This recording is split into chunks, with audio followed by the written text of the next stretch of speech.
Masama ba ang utang?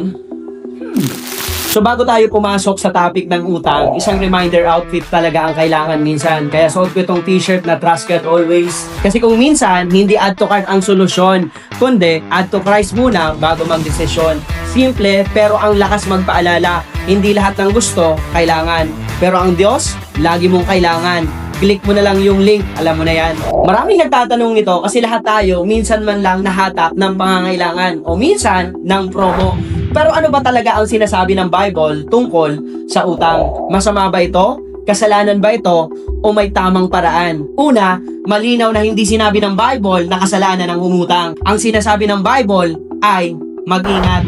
Proverbs chapter 22 verse 7, ang may utang ay alipin ng nagpapahiram. Grabe, no? Hindi niya sinabing masama, pero sinabi niya ang katotohanan na kapag hindi mo kayang bayaran, parang nawawala ang freedom mo. Hindi kasalanan ng utang, pero naglalagay ka ng bigat sa sarili mo at minsan, pati sa relationships mo. So the real question is, bakit ka umutang? Sa Bible, hindi lahat ng utang mali. Ginamit nga ng ibang patriarchs ang mga resources para sa pamilya. Pero kapag luho, hindi pangailangan, padalos-dalos, inget-driven, para lang pakisabay sa uso, or nagiging idol ang material things, iyon ang nagiging problema. 1 Timothy chapter 6 verse 10, the love of money is the root of all kinds of evil.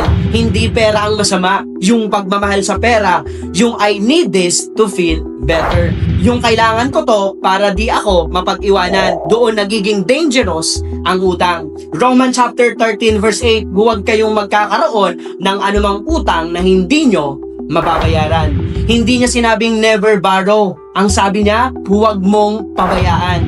Meaning, kung umutang ka, bayaran mo. Kung nangako ka, tuparin mo. At kung may responsibility ka, pangatawan mo. Ang problema ay hindi yung utang itself, kundi kapag ginawa mo itong lifestyle na wala ng wisdom or boundaries. Minsan, hindi financial at utang ang sumisira sa tao. May mga utang na loob na ginagawang kontrol. May mga utang na expectation mula sa pamilya. May utang na trauma na hindi mabitawan. At minsan, yung hindi natin kayang bayaran, guilt, shame, past mistake. Pero ang maganda, Colossians chapter 2 verse 14, binura niya na ang lahat ng utang nating spiritual. Ibig sabihin, ang pinakamalaking utang sa buhay natin, binayaran ni Jesus sa krus. Kaya, ang tanong, masama ba ang utang ayon sa Bible? Ang sagot ko, hindi.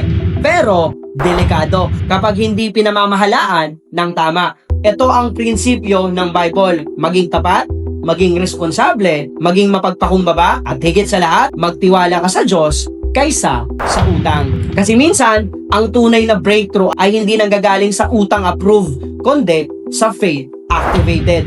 And remember, when you trust God always, you'll live guided by wisdom.